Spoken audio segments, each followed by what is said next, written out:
be ridden with a whole bunch of guilt and, white guilt and shame, and you can't be full of a whole bunch of anger as an oppressed person, right? You have to come in with this balanced perspective. It doesn't mean you're not human, and it doesn't mean you don't have your moments and you don't have your things, but you are more vulnerable to the dynamics that play out in the group and more likely to become a part of those dynamics than you will be a facilitator helping people facilitate through it. Because you're working out your issues through them, not helping them to work on their stuff through you. Again, I'm stepping into these workshops as a racial participant as well with my own perspectives and beliefs. And so I always think about putting what is being said out here on my hand and stopping it before it comes here to my heart.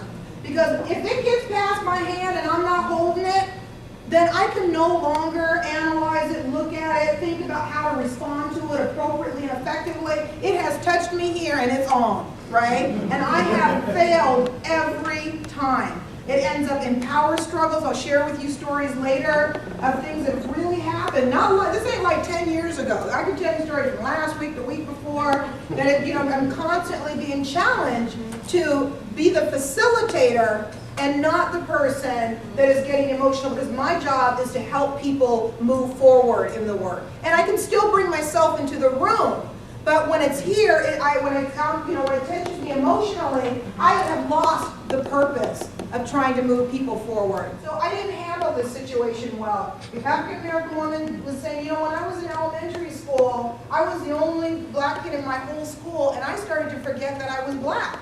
I really just thought that I was like everyone else. And I'm like, that's impossible, And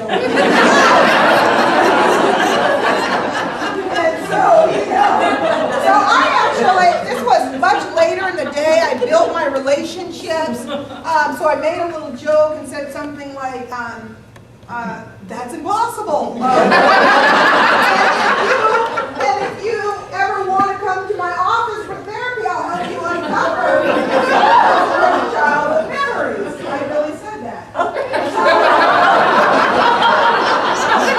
Because I had the relationship with her, I said it in a funny way, but the truth was it was a little bit of a power struggle, right? I'm saying to her that you can't possibly have had that experience. But I responded very emotionally, even though my heart wasn't beating or anything like that. I just had this moment of like, okay, I don't want other people in the room to think that race doesn't matter. What would my time mean if I was, what is my life and purpose for?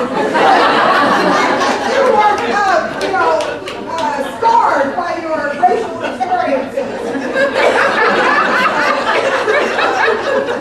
So, as I told you before, I really believe that I will get another opportunity. Right? And to stop and reflect on that and say, wow, Caprice, you could have handled that so much better than you did. And so when the opportunity comes, hopefully I will, there'll be no talk about therapy in there.